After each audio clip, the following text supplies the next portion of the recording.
Caught between world.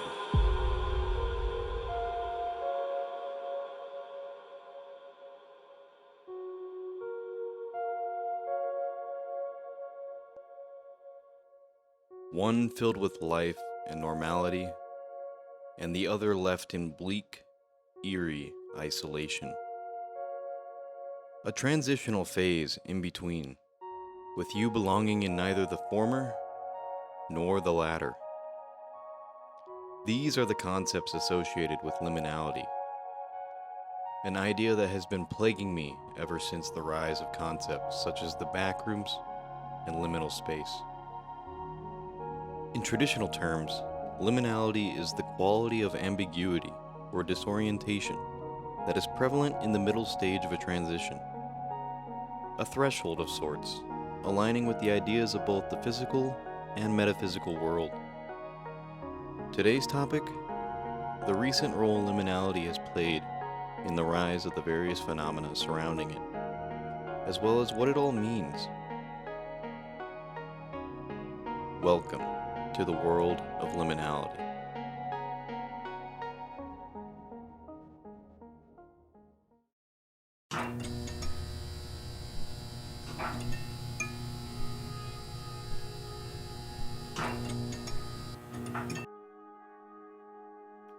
In its most prevalent form, liminality has had its rise in popularity primarily due to one general encompassing topic: liminal space. While existing in many forms beforehand, in 2019, a user on the popular website 4chan published an image of an eerie office landscape drenched in a yellow tone. A commenter on the post referred to the image as what he would call the Backrooms, stating, "If you're not careful and you no-clip out of reality in the wrong areas, you'll end up in the Backrooms. Nothing but the stink of old moist carpet, the madness of mono yellow, the endless background noise of fluorescent lights and maximum hum buzz, and approximately 600 million square miles of randomly segmented empty rooms to be trapped in. God save you if you hear something wandering around nearby, because it sure as hell has heard you." The term no-clip mentioned is in reference to the commonly known trope in video games in which you can either accidentally or purposely cheat your way into the out-of-bounds areas outside of the game's map and world. Unbeknownst to the 4chan poster, this concept of the Backrooms would cause not only a rise in popularity of the newfound atmospheric horror, but also its underlying roots: liminal space.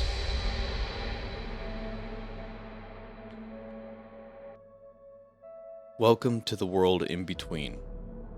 Liminal space. A concept that has become a staple in the world of psychological phenomena. These eerie depictions of seemingly normal environments can seem unexplainable at first. Why do they feel uncomfortable, yet familiar? What causes the mix of emotions in relation to a simple image?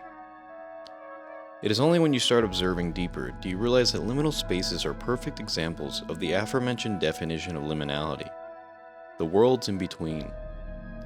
Transitionary locations not meant to be viewed on their own, only leaving the sense of disorientation and eerie wonder in their wake.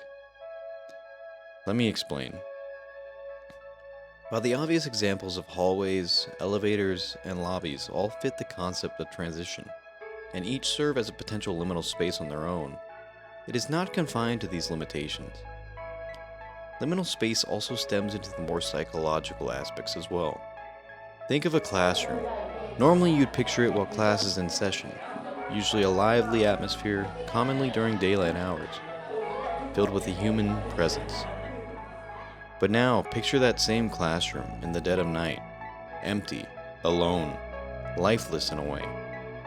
The room is now left in a state that you were never meant to see it in. The classroom has seemingly entered a transitionary phase in between both its previous use and its next, leaving it with a strange, unnerving feeling. The room can now be inherently seen as liminal, housing the conventional traits of liminality, just not in the most physical sense. You see, liminal space is not restricted to the ideas of being only physically transitional. it can also be psychological. That, in basic reasoning, is what makes liminality captivating. But let's dive deeper into the various realms that liminality encompasses.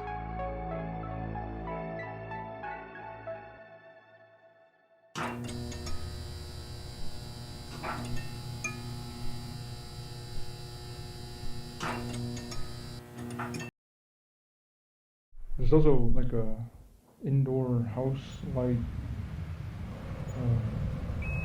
Guys, can you hear that? Guys.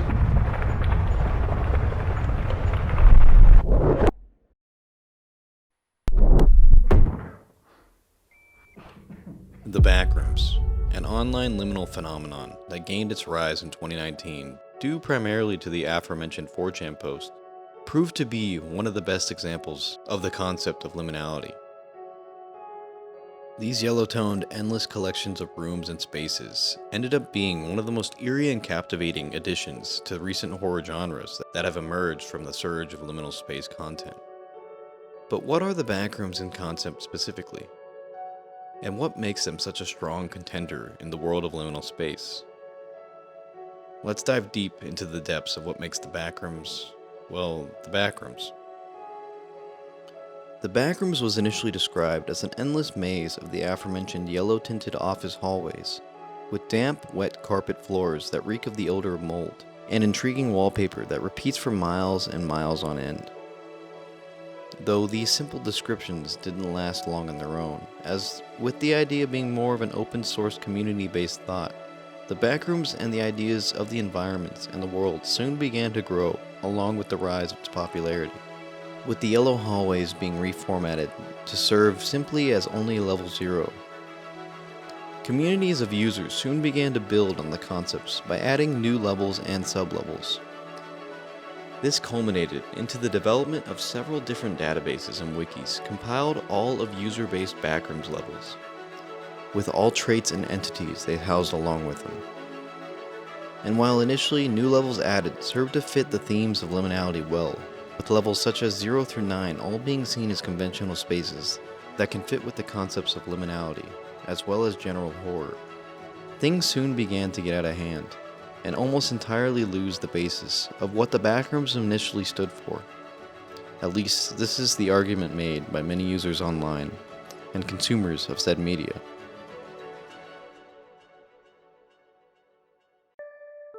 If the fact that there were multiple Backrooms wikis didn't make it obvious enough, the concept of the Backrooms holds many different interpretations and iterations through its lifespan. For instance, the Backrooms Wikidot houses up to 999 different levels, each including their own potential sublevels and more. And the Backrooms Fandom Wiki houses an equal number of levels as the Wikidot, as well as also containing 999 negative levels, multitude anomalous levels, different dimensions, and even more. But don't get it construed, the two wikis house even more differences in their own lists that you might assume would align. For instance, level 45 of the Wikidot is a seemingly empty void sparsely filled with floating skyscrapers, while the Fandom Wiki, level 45, is not a void, rather a dark, seemingly never-ending forest. I make these 2 points to provide context of both the scale of what the concepts have become, as well as providing insights as to why, seemingly to many, the Backrooms have departed from their traditional liminal components. While personally I don't have many hard opinions on the matter, I can see how the absurdity reached by the various wikis, along with the influx of many new creators wanting to add their own ideas and concepts to the lore per se, caused this consensus that the Backrooms may have been better before it got overcomplicated. This is where I want to turn us back towards the more liminal aspects of the Backrooms. And what better example of that than Kane Pixel's massively popular internet series, unsurprisingly named The Backrooms.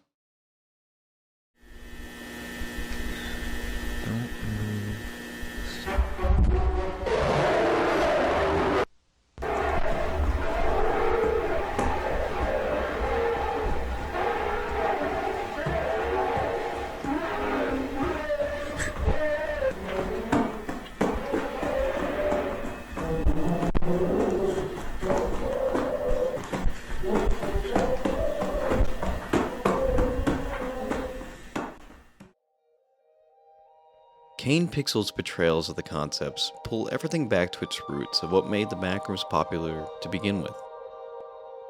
Opening his series in a familiar fluorescent office rooms, Kane plays heavily on the pre-existing atmospheric horror that the genre is known for. And while Kane does introduce threats throughout the series, besides the environment itself, he never stems far away from what works best when dealing with concepts like the Backrooms, and the heavily liminal theming and atmosphere that comes with it.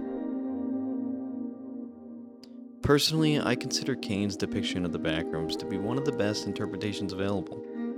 I don't want to spoil much for anyone, but with him developing a movie in partnership with A24 in the coming times based on the same source material, I urge all, if interested, to check out what he's already published, if you haven't already.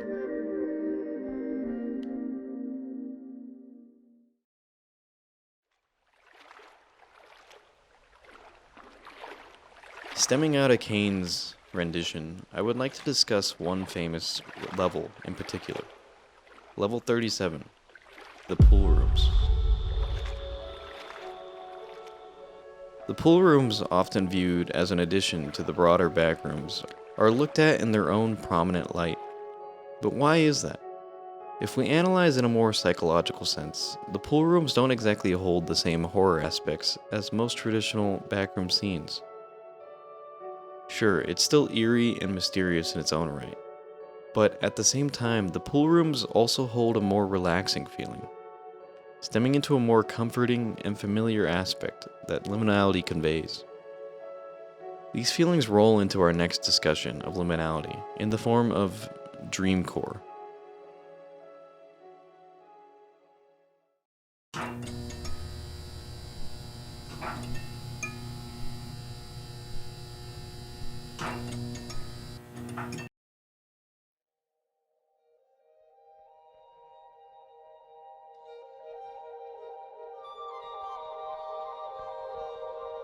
Dreamcore, a surreal and deeply atmospheric aesthetic, shares its roots with liminality, but unlike the cold, unsettling nature of the Backrooms, it often carries a strange sense of comfort. Dreamcore taps into the ideas of dreams as abstract transitional spaces, bringing forth strange, disjointed environments that feel oddly familiar, but instead of evoking dread, there's an underlying warmth, like an old memory resurfacing from the haze of a dream. These environments may be bizarre and disorienting, yet they invoke a kind of wistful nostalgia, inviting a sense of calm within the surreal chaos. At its core, Dreamcore encapsulates the feeling of being inside a dream, where everything looks just real enough to make sense, but logic bends and fades. Unlike the stark isolation of the Backrooms, which draws on the fear of the unknown, Dreamcore blends its surreal dreamlike landscapes with soft, gentle undertones, vibrant colors, rolling grassy hills, and massive blue skies. Dreamcore occupies a space where unease mingles with serenity, offering a dreamlike escape that's as comforting as it is strange. In the same way that LiminalSpace serves as a threshold between 2 points in reality, Dreamcore operates between the realms of consciousness. The surreal setting within Dreamcore often feels like places you've been to in a dream, familiar yet distinct. But rather than making you feel lost or threatened, these spaces invoke a gentle curiosity. A vibrant playground, a mysterious door to the unknown, vast, bright, open spaces. These Dreamcore spaces invite exploration, drawing you in with their comforting familiarity, even if they can't be fully understood. Dreams, by nature, are transitional. They guide you from one scenario to the next, with little regard for logic or continuity, much like the concepts of liminality. This transient nature can be disorienting, but it's not always alarming. In Dreamcore, the transitions between spaces can feel like revisiting the quiet corners of your subconscious, a place where memories, emotions, and imagery blend all into one indistinct but oddly soothing blur.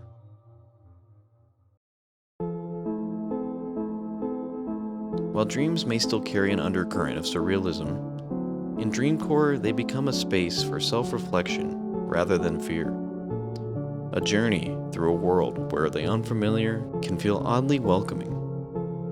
Paired with liminality, surrealism is a concept that continues to intrigue me, and it has guided me to various artists whose paintings I feel convey the aforementioned themes and psychological feelings. While I don't have the proper knowledge or information to fully appreciate these works of art, I felt it was worth noting for the simple emotional feelings they can pull out of all of us.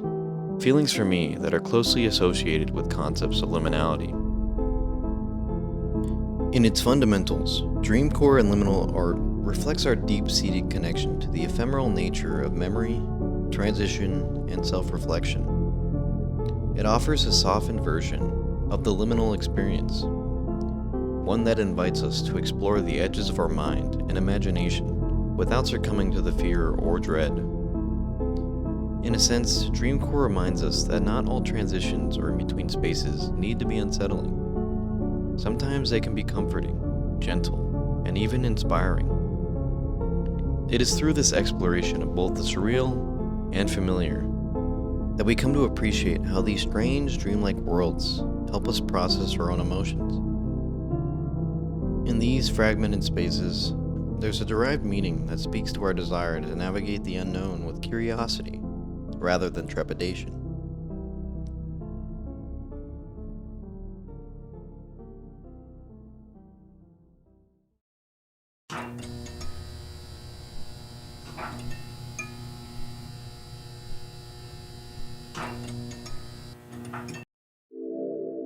Liminality and liminal space have become a prevalent part of modern consensus because they resonate with the human experience of transition. Life itself is filled with thresholds, periods where we find ourselves between one phase and the next. Whether that be moving homes, changing jobs, or entering a new stage of life, these spaces and moments, caught between the familiar and unfamiliar, strike a chord with our subconscious minds. They represent a universal truth that change is inevitable, and within change we often feel disconnected from the past, while unsure of the future. The in-between is a place of potential, but it's also a space of vulnerability, which is why these images linger in our minds. These environments are imbued with an inherent sense of strangeness because they challenge our expectations of how environments are supposed to feel. We are used to spaces serving specific purposes: a schoolroom filled with students, a shopping mall bustling with shoppers. When these environments are empty or exist outside their intended context, they feel unnatural. The disconnect between what we expect and what we experience creates a sense of unease. This odd feeling arises from our brain's inability to categorize the space as either familiar or foreign, leading to a disorienting, almost uncanny sensation that something is off.